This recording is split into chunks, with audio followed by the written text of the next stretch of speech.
Okay, hi everybody. This is Rachel here. I am speaking today with Angelo Dilullo. Angelo is the author of Awake, It's Your Turn, and is a spiritual teacher. I think of him as a little bit of a spiritual ambassador to every person.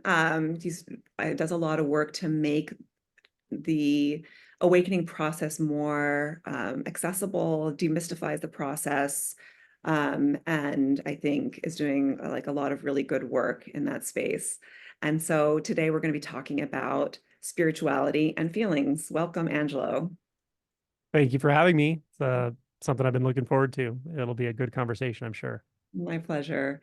So first, let's just start off with why is there so much confusion? It seems to be there's so much confusion about feelings in the realm of spirituality. And like, why do you think that is?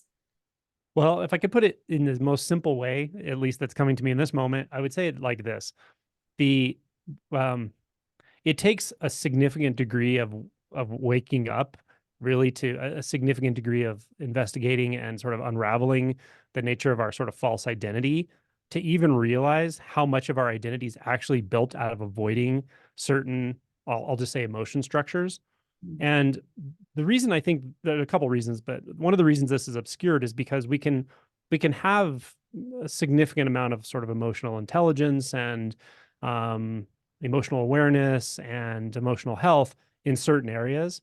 But the way identity functions, it's really good at obscuring other areas from us. Mm. So I might use the term view. If you think of a view as looking from one place, that's, I'm just going to call an identity, outward into the world, which is your past, your future that you are imagining, your conditioning, the people you know, all the experiences you've had. That's the world you see, but the view itself is formed such that there's something behind it.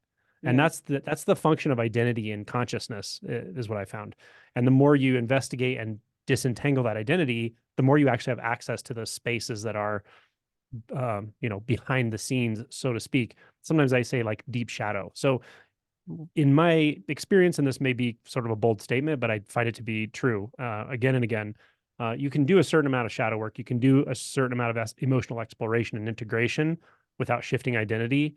But if you really want to get to the deepest stuff, you have to experience a shift in identity. Without that, the experience itself will just keep getting co-opted by the view. So that's the simplest way I can say it. Interesting. And so but shadow work can lead to an opening to awakening though also. It can. Yeah. So I don't know how much we'll get into the whole context of awakening itself, but it certainly can. But a lot of things can lead to it. Right. The caveat I will say about this is when we say doing shadow work itself can lead to an awakening, and it can. Um, what I find is the difference, though, because you could say, well, a lot of people do shadow work. A lot of people do all kinds of intense, expose themselves to all kinds of intense experiences, including decades of intense meditation or psychedelics and entheogens, and still don't have a shift in identity. Why is that? Right. Mm. In my experience, it's something very, very simple, actually. It's intention. It's Is the it? intention to actually go beyond yourself as you know yourself. And for Mm. some people, for whatever reason, that's not interesting at all. In fact, it's kind of a fear barrier. And for other people, they just intuitively know that's where I need to go. And then there's, of course, a whole gray area in between those. Mhm. And kind of how much exposure you have to this kind of message will kind of move you through that gray area more toward that space where you start to realize there's only one more place I can really go. And that's the barrier. That's the identity barrier. So it's really the intention that matters, not so much the kind of work you do, the practices you do, the tradition you're in, et cetera. Mhm. Where does the intention come from? That's a really tricky question to answer.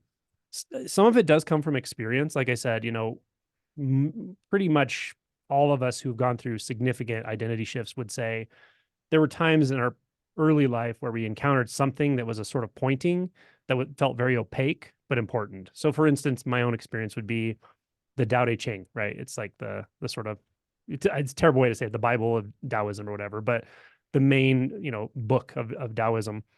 I remember reading it, looking through it, being really fascinated by it, but it was so opaque. I literally could not make heads or tails of the words. It was very frustrating, actually, because my mind just couldn't make any sense of it. It was so paradoxical and you could say poetic, but I still didn't even get any poetic sense. It just didn't make sense.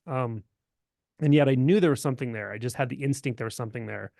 And it wasn't that particular text that opened me up necessarily, but in retrospect, maybe just having that contact and then a few other sorts of contacts with different people or different, texts or situations or, nowadays videos of something that's really transmitting, Mm, it probably actually does get sneak past the goalie, so to speak. It really does get past those ego structures, those protective structures, those identity structures, and mm, starts to do work behind the scenes.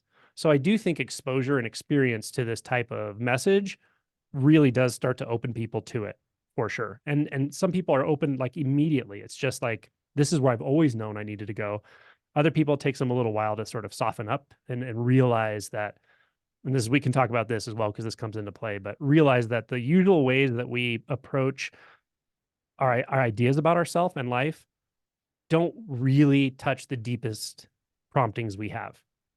And that's where we move from like good therapy or good emotional clarity and investigation and shadow work to really what I mean by awakening, to true transformation.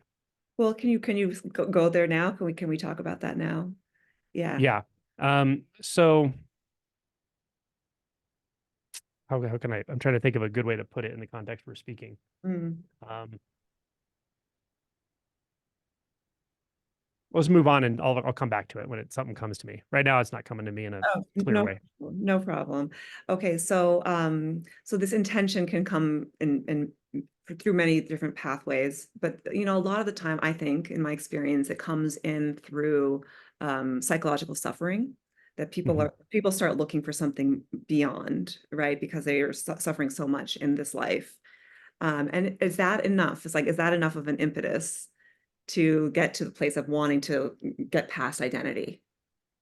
Yeah, I would add two things to it because psychological suffering, sometimes I say the first step of awakening or the first stage is to actually realize you're suffering.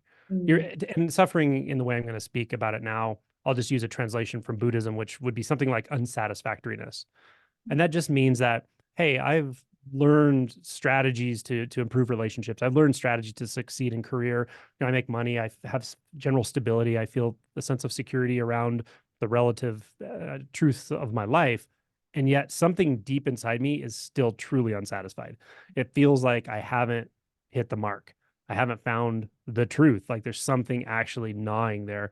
That recognition itself is really, really important, I mhm. think. And without that, we can just be in layers of inauthenticity, walking around telling ourselves how great we feel and how telling everyone else how great we feel. And inside we just feel like we're dying. And this leads to in some situations like these experiences we have were very high functioning people, the caretakers, the psychiatrists, the psychologists, the physicians who all of a sudden they look like they had a great life and all of a sudden they commit suicide, right? It's just so tragic Yeah. and it takes everyone by surprise, but we all know this happens. Or they're found to have like devastating drug addictions behind the scenes, right? Mm, And this is exactly it. This is this divided self that the inauthenticity that we learn to use actually as a coping mechanism and even as a social currency, the inauthenticity itself is kind of our worst enemy in a way when it comes to recognizing and admitting to at least ourselves this fundamental unsatisfactoriness. But the moment we notice that, the moment we acknowledge that, we at least have the opportunity to think about, feel into whether we want to do something about it. mm. So this idea that you said of divided self is the goal to have a unified self? I'll say it comes in a couple stages. Mhm. Um, the first stage, which is often a very significant, probably the most significant alteration or change or shift or experience anyone's ever had once they go through it, and I think almost everyone would actually say that's true, that I know who's gone through it.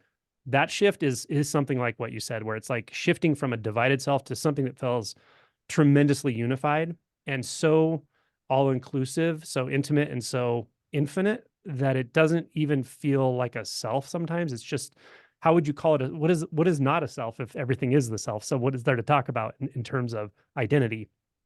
So when that occurs, you're not even concerned with the idea of self anymore. In fact, that's what feels so relieving, so much release that the whole problem of me that I was up here about every day, all day long, it's just not there anymore.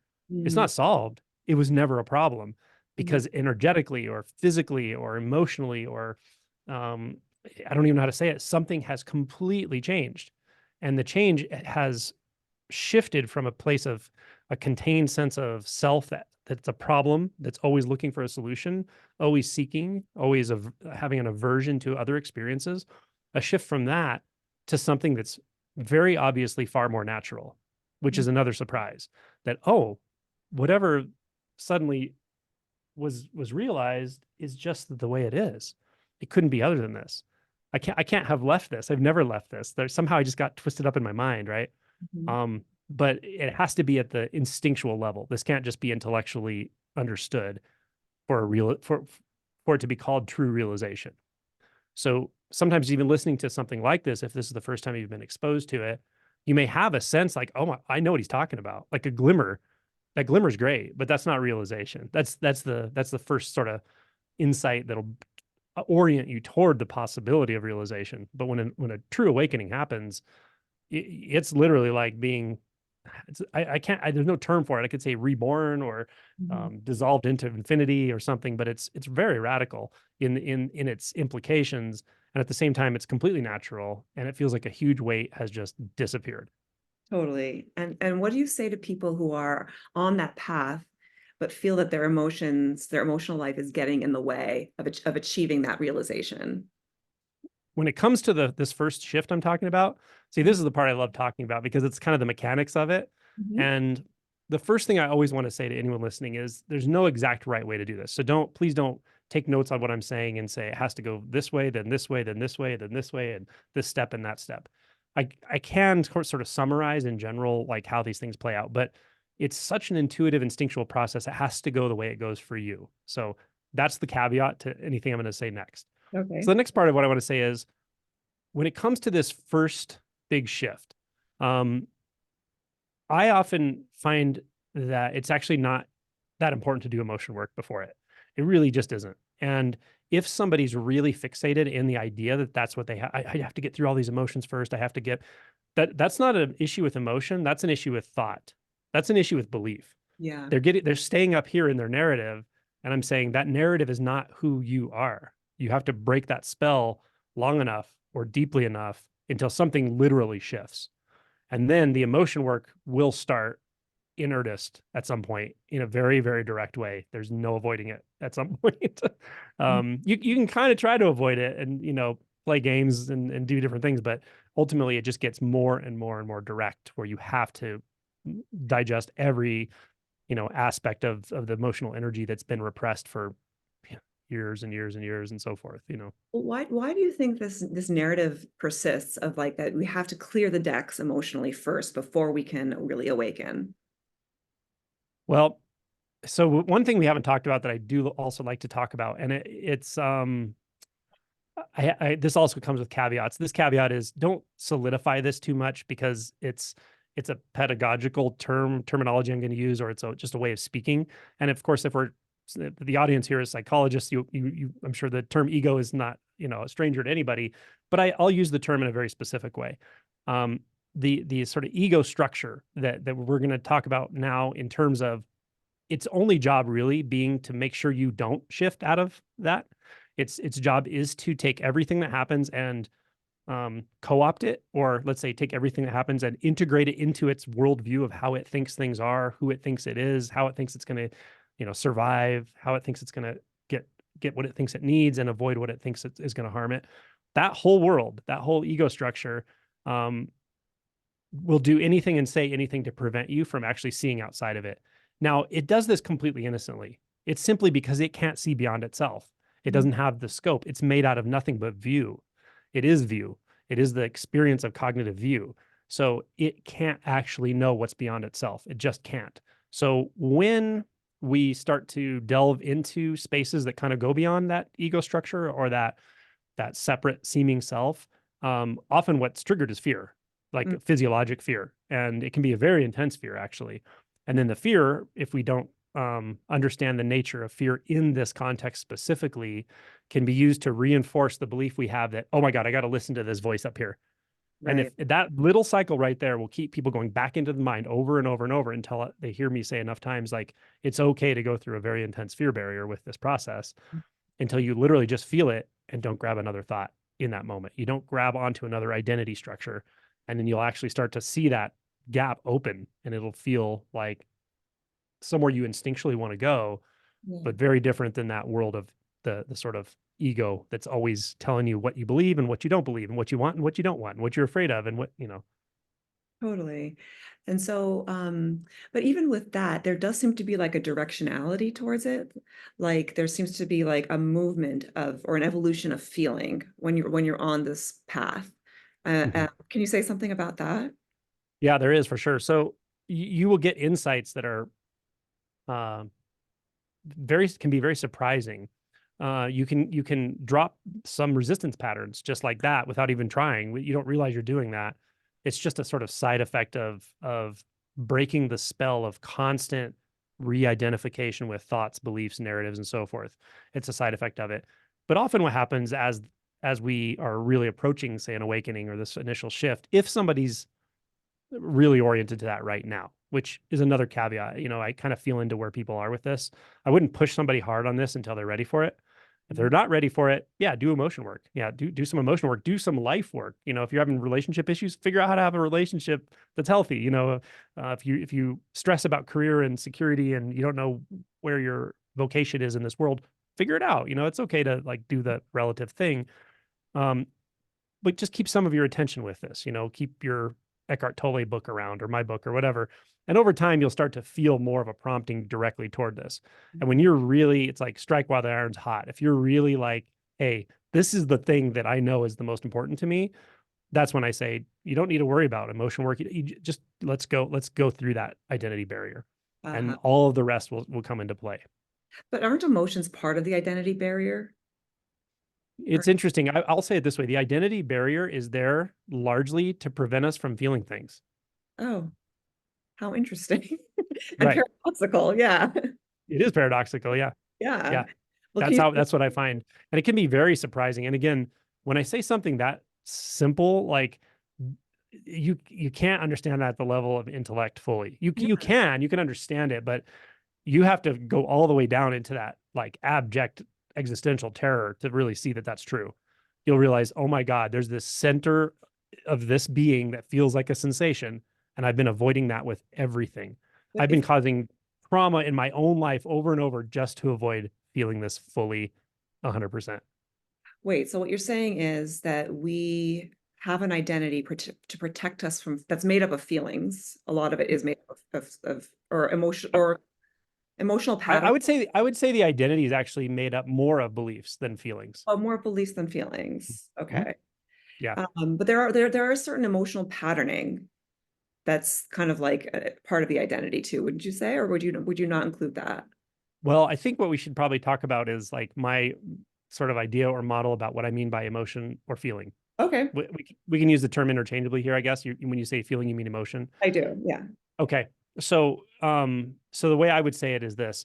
When I talk about emotion, and this is what I said in my book, when I talk about emotion to anyone, especially if I'm working directly with someone, the first thing I try to feel into is what they mean by emotion. What are they actually talking about when they say emotion? They say, I'm feeling pain, or I'm feeling emotional pain, I'm feeling scared. It's like, okay, I can empathize with that, but let me feel into like where you're actually at with this. And I'll say there's just a spectrum is what I find. And Mm. on one end of the spectrum, like the most extreme end of that spectrum would be something like a personality disorder where you might talk about emotion and feelings, but it's really very, very distant from your actual physiology.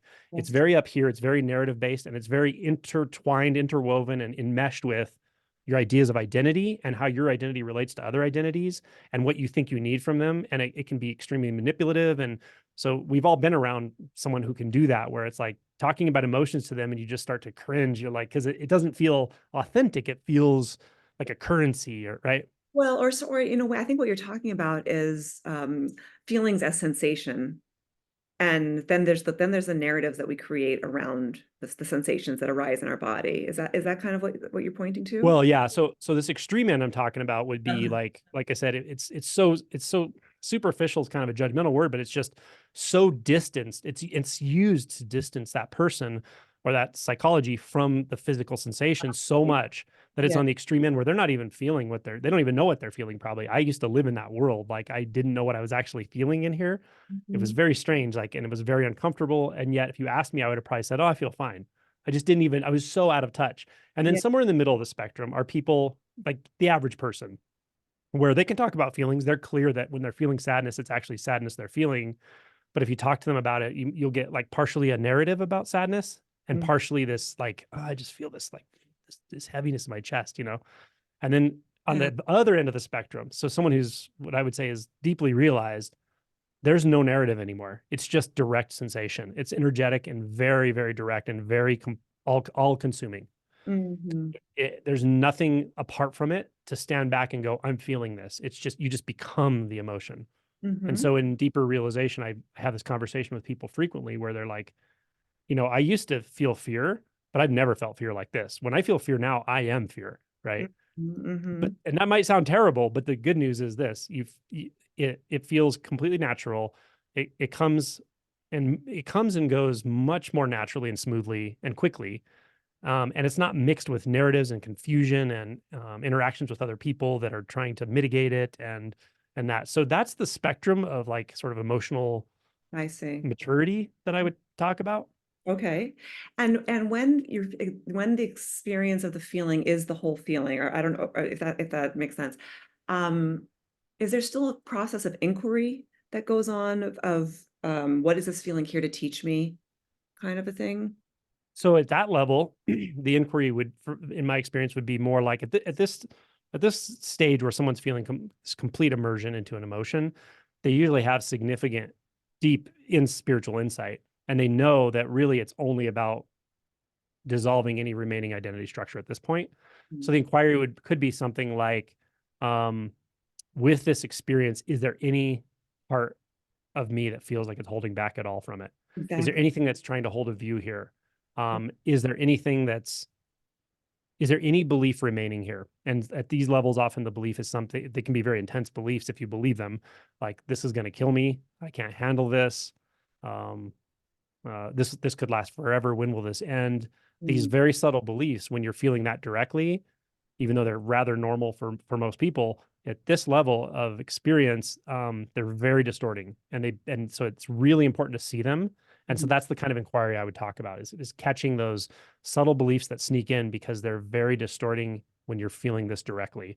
It's like the difference between 99% immersion into an emotion and 100% is the difference between hell and heaven. Yes. And so then the things that trigger us are really here to show us the ways that we are not being authentic or are separate from our what actually is present in the moment. Yeah. I mean, I don't know if I would say something that triggers me has an intention or a purpose per Mhm. se, Right. but Yeah. one of the benefits of it for sure is it can show you a few things. One is it can show you um feeling triggered can show you what you're not wanting to feel actually. What Yeah. emotion you're not wanting to feel or what space in the body you're actually just not looking at because your Mm. attention when you're triggered is very much outward. It's out on the person that triggered you or the situation that triggered you. Yes. It's very blamey. Right? It's very much like Yes. that thing triggered me. So it can show you that like, oh wow, I'm really directing my attention and energy outward instead of inward. Right. Um, and if you're working on like reactivity specifically, you can actually be a sort of lightning rod that you can follow back down to find not only what triggered you as much as the belief on which your experience of reactivity is based in that moment. Yes. And the fundamental belief there would be, I have to react to this. Right. And again, this cannot be solved at an intellectual level. You have to go directly down into that reaction body, which is very intense, actually.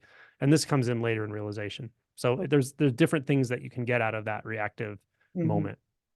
So, for example, if someone feels or their fundamental belief is nobody loves me or I'm unlovable, right? And then they have a fight with their friend, and it seems to this person that their friend is saying, "Oh, you're not lovable," and they have a very outsized reaction to this friend, and they get very like offended and angry at them for insinuating that.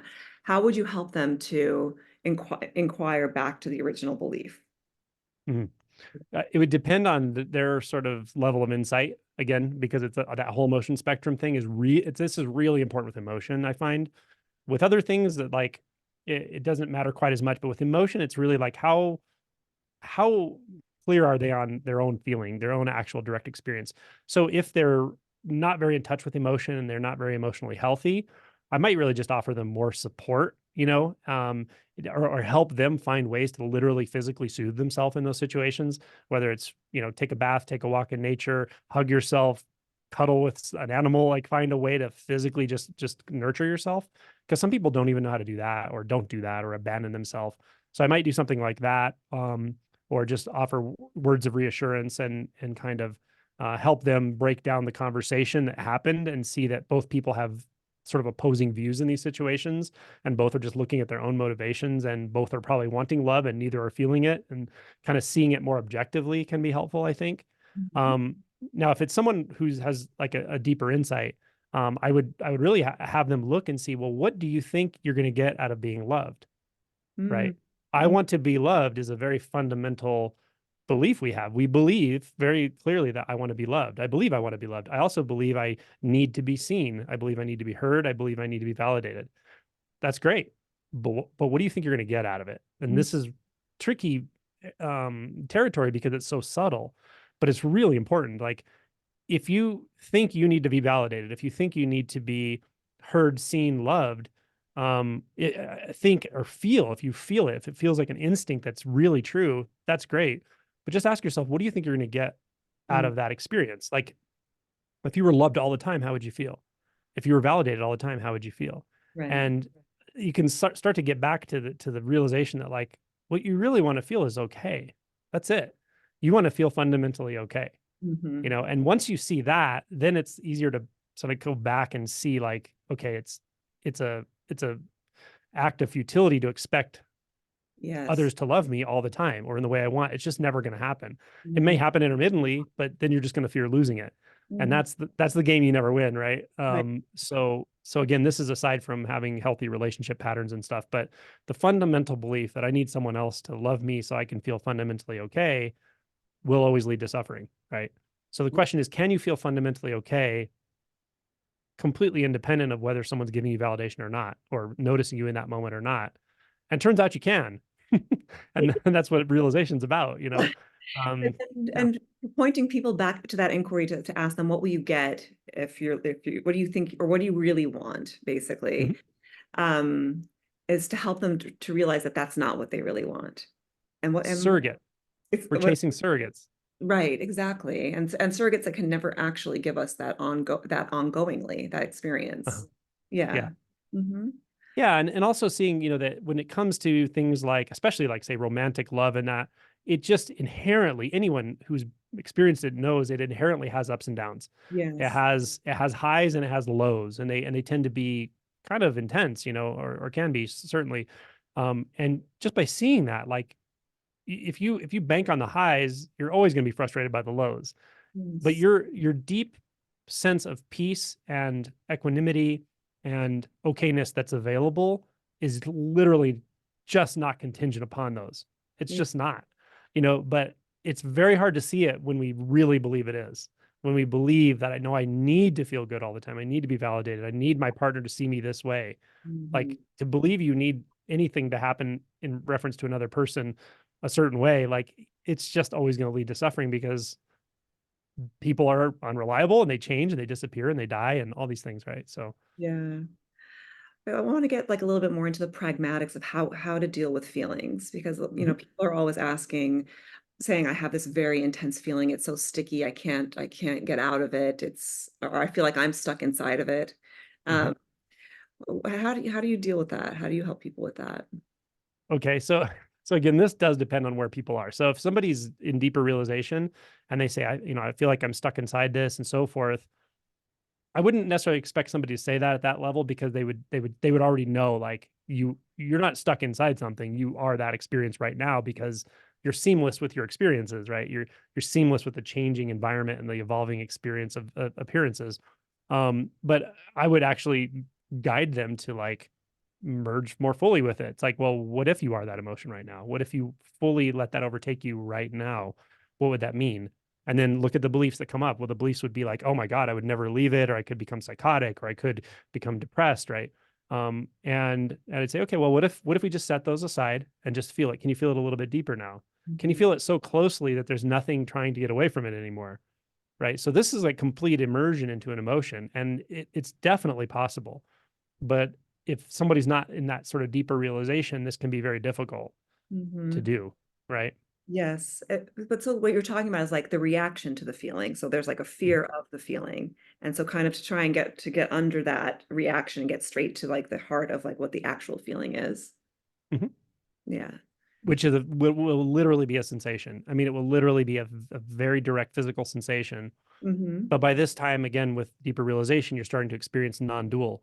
Non-dual just means the sensation won't, it's very synesthetic. So it's the sensation won't be separate from the sounds and the environment and the colors and forms and shapes. It's very intimate.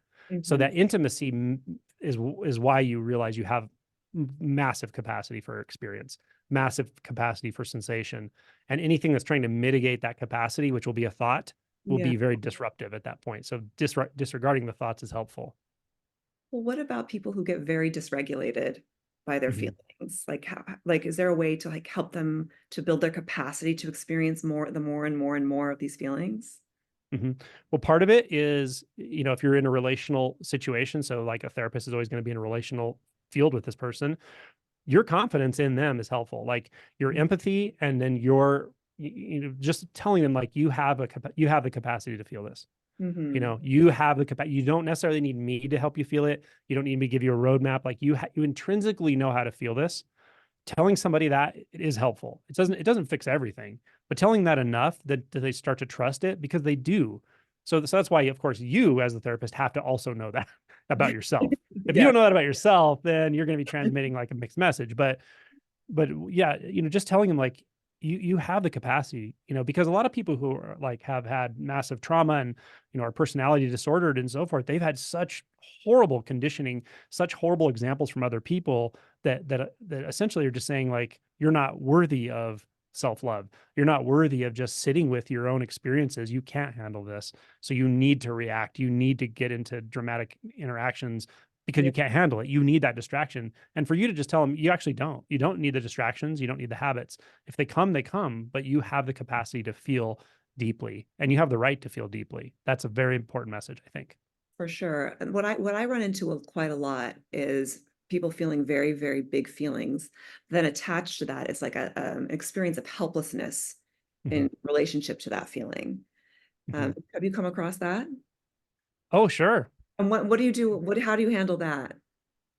Well, helplessness, I reframe it usually, because helplessness is, if you were to go all the way to the bottom of this whole cascade of emotions, like through shame and resentment and self-hatred and hatred of others, and like the really, really intense, heavy, dark stuff or whatever, which I don't actually categorize dark and light and negative emotions. Like those words to me don't make sense. The emotions are just what's there. It's what's felt, and we all have it. So when you get down to those very intense, very heavy, dynamic emotions, and you get to the bottom of all of it, what you usually find is helplessness, right? So it's like, what is your relationship with helplessness? Do you have Mm, a fear of helplessness? Well, almost everyone will by default have a fear of helplessness until they touch into it enough. But if you touch into it enough and you realize there's a certain kind of power in helplessness, it's very hard to talk about because you have to go there and stay there long enough and feel it long enough to realize what it is. But if you look out into nature, like everything is helpless. An animal is helpless. It's yeah. helpless to its own conditioning. It's helpless to its own, physiologic apparatus to react to its environment the way it's going to by instinct. And guess what? So are humans. Even though we think we have all these complex ideas about how we're going to do everything, we really run on instinct largely, right? So we're also kind of helpless, yeah. Mhm. And just to see that and acknowledge it and just go, gosh, yeah, okay, it's okay to feel helpless. I can feel helpless right now. And knowing it's going to change. I mean, everything changes. All emotions come and go, all emotions arise and fall, just like the seasons. It's very natural. So this is how I talk to people about helplessness, is like, make friends with it. Realize that it's okay to feel helpless. At the same time, again, if you're talking to someone who has a lot of, like, I don't know, just dysfunction in life, where they have trouble holding jobs and these sorts of things, they need practical help, like they, as well as this, but they need, you know, practical strategies to navigate life and all that. This isn't independent of that. But Mhm. when it comes to the deep emotion, like it's okay to feel helpless. Like we all feel helpless at times. And rejection of helplessness, rejection of that emotion can lead to actually massive amounts of violence. Like, because if we have a fear of helplessness, then anything that's going to make us feel helpless, which is anything causes intense emotions like kids, lovers, uncontrollable situations, trauma, loss, those things are going to make us feel helpless. If we have a strong enough fear response and an anger response to that, then we can act out in really unconscious ways on ourselves and others. On the other hand, if we just say, "Oh, it's okay to feel helpless sometimes, it just happens. Like it does, it happens. Put yourself in a safe space, safe environment physically, and sit with it. It's okay. It'll go, it'll come and it'll go, That's how I talk about helplessness. That's really beautiful. So it's like what helplessness really is surrender Mhm. in a way, or Yeah. accept, like full acceptance. Helplessness is a leaf falling from the tree to the ground. Mm. Helplessness is the dog just chewing on the bone. That's what they do. There's helpless to the conditioning and to the conditions that arise here that create reality for that individual. Well, helplessness is also like an acknowledgement that it's not that it's impersonal. Mhm, That the movement of life is not really about you. mhm. Does Yeah. that Well, this ties into shame, like obviously very intimately, and shame is a really important one to talk about when we talk about emotion. Shame is a really interesting space because there's something about shame there's like a guardian to it that says, don't look here. Like there's something about you that's so accursed that you just have to hide it from everyone. In fact, hide it from yourself. Just bury that down. Never look here. Don't go here. That's the messaging you'll get as you get close to the experience of shame directly in your own body. And just realize, oh, okay, those are just sort of guardians, guardian messages or something, guardian messengers. You can actually go right into that.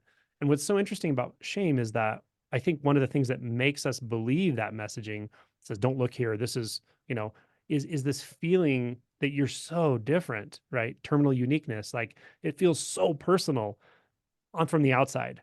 On the inside of shame, it starts to feel actually very impersonal. It's very interesting. It's where the impersonal and personal meet. And then that's why somebody who's really gone down deep into shadow and into shame and really traversed it, they're so relatable and they're so safe to be around and they're so good at holding space and they're so compassionate and empathic because they're not afraid for you to go where you need to go because they've gone there and they can go there with you and with them, but they also realize it's not personal. It's not you're not a bad person. You've never done anything wrong. It's just not like that. And you're just living out the conditioning that you've inherited essentially. Shame is like the most separating, I think, of all of the emotions. Would you agree with that? Like I think that's a good statement. Yeah. because like you said, there is a barrier, like it says that says don't look there. It's and to cross into through that barrier is requires a lot of courage and is quite painful. Mhm. Yeah. Yeah. Yeah. And there's also something about shame that can be approached in a sort of different way sometimes, depending on the person. But I've seen people really traverse this or really flip this part of their life over by doing things like really taking themselves out of their comfort zone, like performance type stuff, acting, improv, public speaking, where you're like, you know what? I'm so tired of just like always feeling hesitant around people. Like there's something I'm hiding all the time. I don't want to hide anything. And so there's kind of magic to being that vulnerable sometimes, even publicly. That's not necessarily the way everyone has to do it, but sometimes that comes into play and it can be rather transformative to just test those fears. The fear says, "Oh my God, don't expose yourself. Don't say what you're really feeling. Don't say what you're really thinking." And when you actually freaking do it, it's like, oh, it's so Do simple. It's no big deal. do you think that it's necessary to like go out, like to do something like that, to like test ourselves, to stretch ourselves outside of our comfort zone? I don't know if it's necessary. Like I said, it works for some people for sure, and I do recommend that sometimes to people.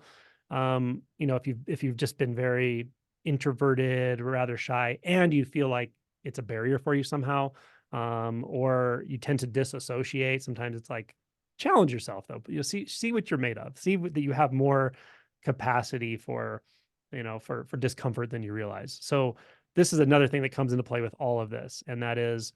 Um, I think you asked something at the beginning, like, how do you know when someone's ready to kind of traverse this and so forth? Or what do you tell somebody who's kind of starting down this direct investigation of identity, one of the things I always say is like, be willing to be uncomfortable.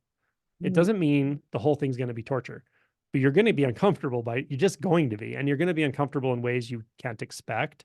mhm. And you have the capacity for it. It's okay.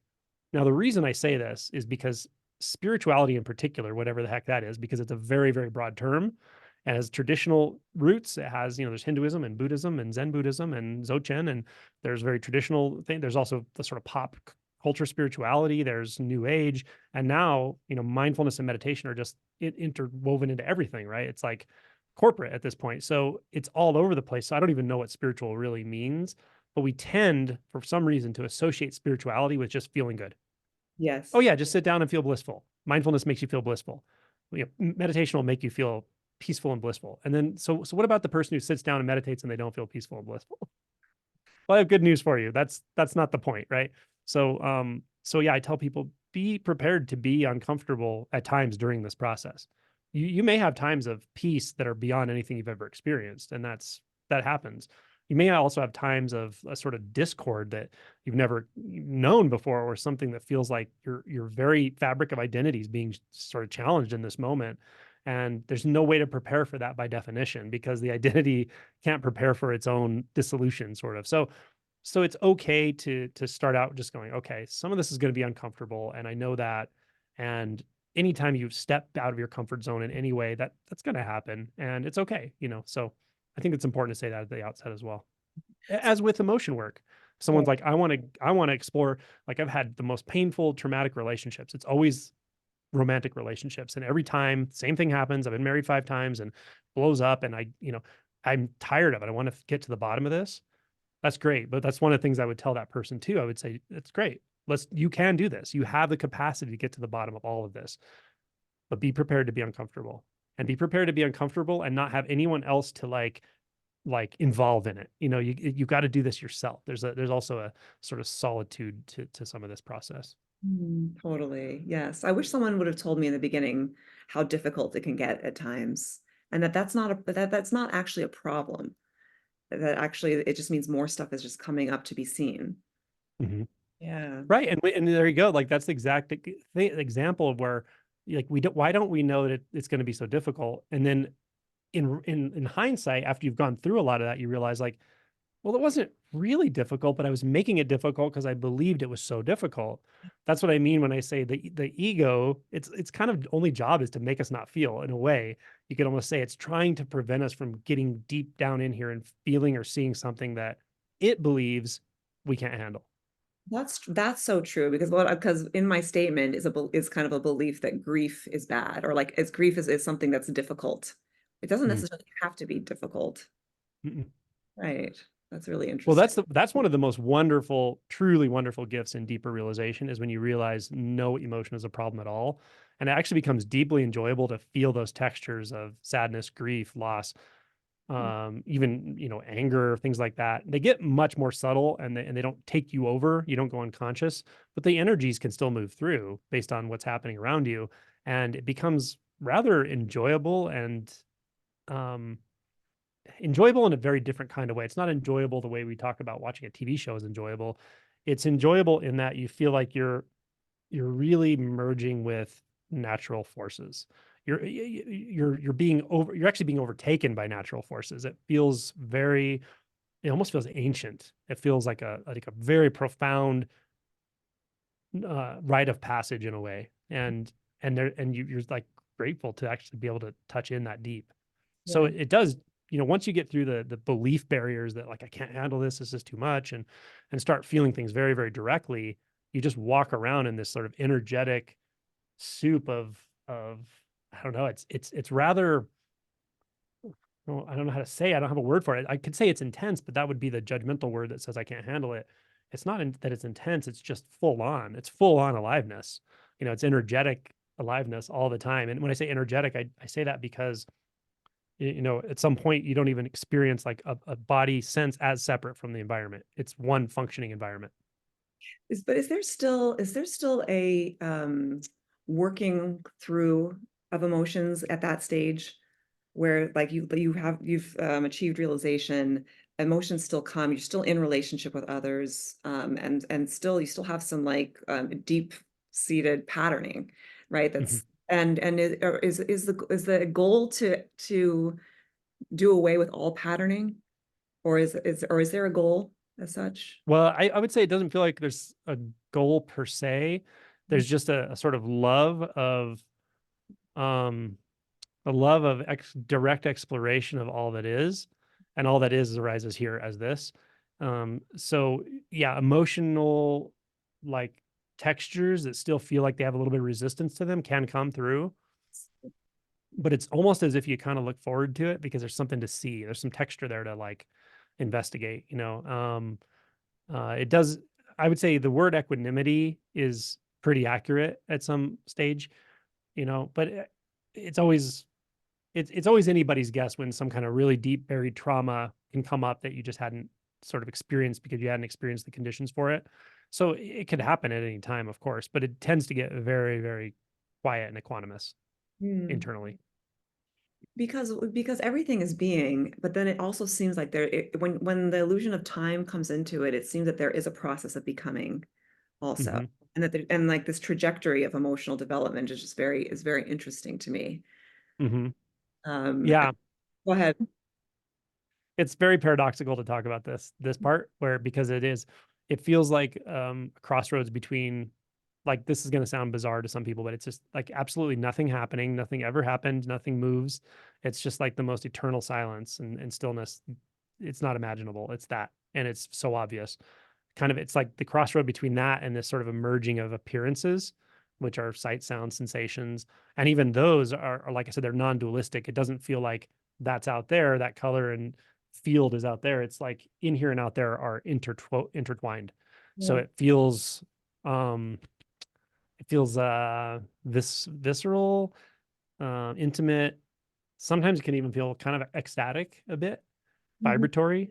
That's the texture of the aliveness. And then, you know, the mind could say, yeah, it's in a trajectory moving toward this or moving toward that. But it's strangely enough, you actually stop thinking about that stuff for the most part. Like there's no worry, there's just no worry about evolution or de-evolution. Like I could step back and say, sure, this I'm going to still learn as I go on through life. And at some point it'll reverse and I'll start losing capabilities and capacities and the body will get old and decompose. Like all that's going to happen, of course, but there's no concern to I don't need to consider that or think about that unless I'm talking in this way to just move through the world. It's just a pleasure of just being alive and things just take care of themselves. That's probably the best way I could say it. So for someone like me, like self-improvement and becoming a better person has been kind of like an ethic all my life. Basically, Hmm. it's part of the search. It's like it starts off with one thing, and then it became psychology, and then it now became spirituality, and as part of that, it's there's been like this kind of like I think a belief that um, decreasing reactivity, becoming kinder, more open. It's like part of what we're doing here. What do you say to that? Well, I would say that like you, as you know yourself, can direct that for a good amount of time, especially if you don't have a lot of trauma, maybe. Well, I don't want to say it that way. I just have to always give the caveat that there are people out there who have done horrible things believing they're doing the right thing, like Yes. genuinely believing I'm doing the right thing and I'm working really hard at doing the right thing, you know, and they're committing genocides or whatever, you know. So I'm not saying that's you at all. I don't believe that, but there are people with truly like honest hearts and they really do care how they affect people and they really do see that when I decrease my reactivity, like it's more harmonious for me and everyone around me. Like that's all valuable stuff and it can take you a long way. But the reason I say that caveat is that at some point you really can hit a limit with that where it's like um the self will still always have some kind of agenda back there. It's Mm, like you look at like, well, why do I want to be a good person? You know, yes. and you might find, well, part of why I want to be a good person is because, you know, it's safe. It's my safety mechanism. It's my coping mechanism. It may be the highest regarded coping mechanism in the social matrix, and it probably is to be a genuinely good person. That's great. But you can actually go beyond that. And that's where the spiritual journey in truth actually starts, where we Yes. go beyond the personal identity, the personal will, the personal agendas, and then surprise surprise when that's traversed you have access to an equanimity that was beyond anything you could have manufactured or even earned through very serious and real work.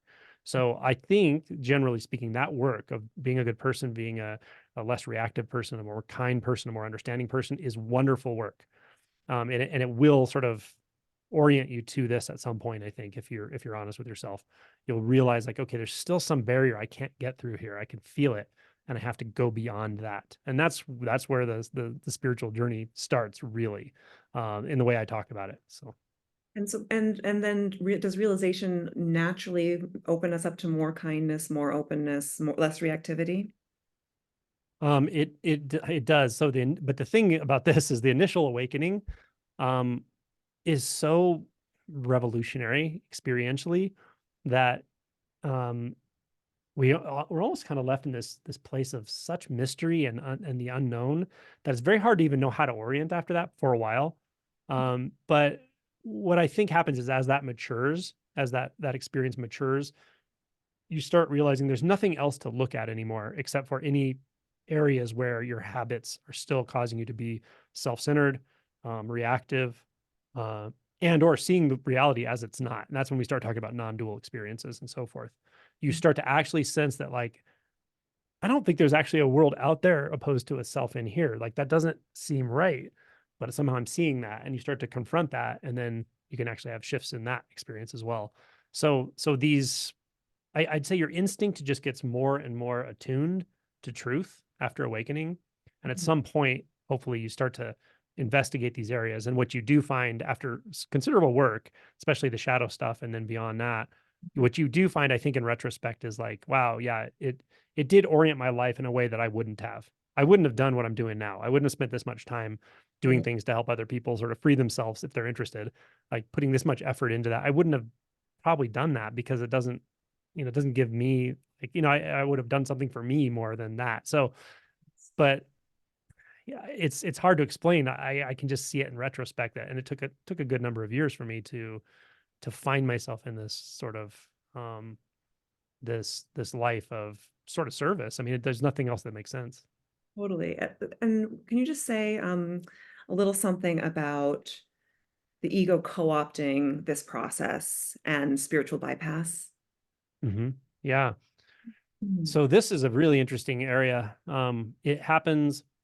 So again, after awakening, where you start really seeing through how conditions affect you, meaning just moment to moment external conditions, what we call external conditions, but also internal conditions from conditioning, from trauma, from everything in our past, how those are actually shaping your beliefs and how you interact in the world and so forth.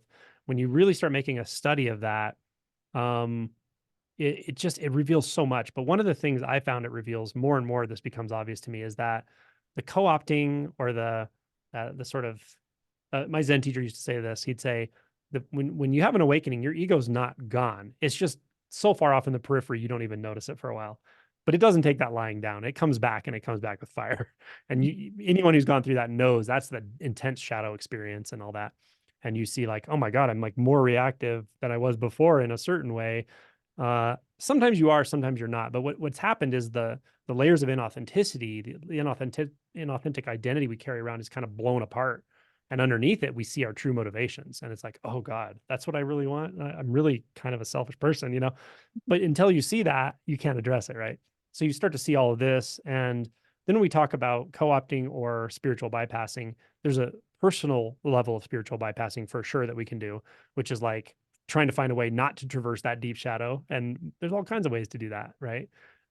Old habits, new habits, spiritual habits, all of it. But there's also, and this comes into play big time actually, and this can be really hard for some people to navigate, is there's also a collective or a social pressuring that really binds us in a deep way. And so I think it can be really helpful to have a pretty thorough knowledge of psychology actually at some point, through psychological mechanisms, personality disorders, manipulative personality tendencies, because there's so much out there that is confusing, disorienting in the spiritual world and other, and so forth. And it's easy to fall into groups, like a group of this kind of teacher, this kind of person, and the whole group will be flavored with that person's personality, their view, and maybe even some of their delusions, right? And this is this is rampant. This goes back in even very intact traditions like Zen and Dzogchen, and like you can see it going back of abusive teachers and sanghas that are, that are kind of lost track of what they're actually doing and all. That's that social pressure I'm talking about. So that's when you really make a study of this co-opting that can happen and are binding into social, um the need for social acceptance, social endorsement, and just finding ourselves in group thinking tendencies without even knowing it. And that is pretty binding. It's tricky to navigate, but seeing it as such and being willing to, again, grieve the process of letting go of that, letting go of the identities of the groups you're in. Like if Yeah. you identify as this kind of spiritual person or that kind of spiritual person, or you identify as a peaceful person or a good person, those can be very hard identities to let go of, but you'll have to let go of them. Student of this person or a student of that person. Exactly. And Yeah. that's really binding. I've worked with people who were in small groups of whatever kind of spiritual groups, and they started asking me questions. And it wasn't like, I don't have a contract with somebody. I don't say I'm your only teacher or anything. I just answer questions if someone asks in whatever context it is. But I've had people ask me questions and say, yeah, my group, like they like chastise me for asking anyone else questions. And I'm like, like, don't you see like how that's really toxic? Like to manipulate people to not talk to people outside of a certain group. I mean, that's kind of the same thing you see in like, a toxic romantic relationship with, keeping people from their families or something. So anyway, my point is like you can see those dynamics not just in the leader of the group, but in the whole group sometimes. And these come into play in all areas of life. We see it in the workplace, we see it all over the place. So part of what you actually unravel your identity from is your binding into social identities, actually. That doesn't mean you become a total loner. It doesn't mean, you're going to go live in a hut by yourself and never talk to anybody, but it's a lot of shifting. It's a lot of changing in your own relationships sometimes. Sometimes it ends relationships if the relationships are deeply based in something that's not fixable that you've been hiding from and that other person's been hiding from, it'll blow up the relationship, sometimes. And so you just have to be ready for some shifts and changes. They're all for the best for you and for those around you in the end, but Mhm. they can take you to places you may not have wanted to visit inside. And again, that's just emotion work, but it starts to be the stage is everything now. It's not just in here, it's like all around you. Yeah. So just a quick follow-up to that. What are the mechanics of bypass? I think the mechanics of bypass can be at a couple different levels. One that's a more superficial level can be, I don't know how to say it, like sort of spiritual approaches that are very much um like instantaneous bypass. It's just like it's all about love, bliss, peace. And this can be just because the person saying that or the teacher or the group leader or whatever is um they're just not realize themselves, and it just works to talk like that. But it can even be people who are truly manipulative, like people with antisocial personality disorder. They learn that if you talk about peace and love and bliss to groups of people, you get what you want. You get them to do things for you. And like true cult leaders, right? And that may sound extreme, but there are still cult leaders all around us. It's still happening. So that's like the more extreme end of bypassing, where it's like you're not even intending to be authentic at any level, really, or you're just completely in your head and you just like talking about that. But when it starts to actually become a true spiritual process, like you're maybe even had an awakening, what I see happening is that one of two levels. Maybe the first level would be people who really just don't want to do deep shadow work, and that could be based on trauma in the past. Like it was just too traumatic to go through intense emotions, fear, fear of helplessness, all those sorts of things in their childhood. It was just so traumatic that they just don't want to go back there. And they may not even be conscious of that. It's just they don't realize it.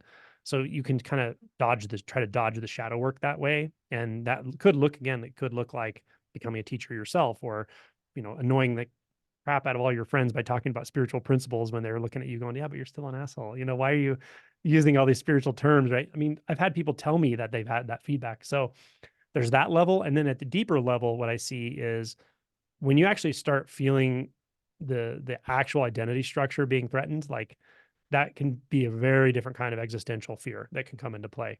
And strangely enough, some people, it's not a lot, but I do see it on occasion, even people who are teachers and so forth, can just be very resistant to that. And like they just don't, they want to pretend it's not going to happen or it can't happen or it's not part of spirituality, but it just is. I mean, it's just where this goes.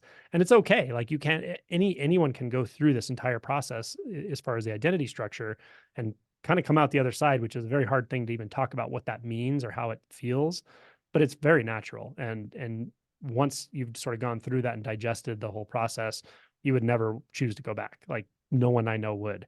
Um, but it can be something to go through, right? So I think some people start to sense that really deep barrier that is really the identity barrier. And they're like, nope, I'm good doing shadow work and emotion work and talking about emotion work and being a better human and love and peace and connection. I'm good with all of that, but I don't want to talk about no self, right? Which, if we talk about Buddhism, it's a central tenet of Buddhism and so forth. So Right. That's great.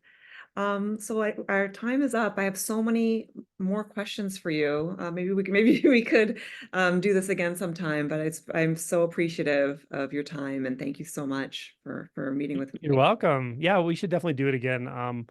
I hope I didn't talk too fast. I knew we had a certain amount of time and I wanted to get it in there for people. So, No, you but were I'd great. be, You were great, but it would be good to have a follow-up just because Mhm. there are a lot of questions that I have that this is actually brought up and other questions that I haven't gotten to on my Mhm. list. So yeah, so if you'd be willing, I would love that. Yeah, Um, that would be awesome. Yeah. yeah, Let, thank you. and I was going to say, like, you're going to have questions from people who heard this. And if they want clarity on anything else too, that could be helpful. Thank you so much, Angela. Thanks for your generosity and your sharing. I really appreciate it. You're so welcome. Okay.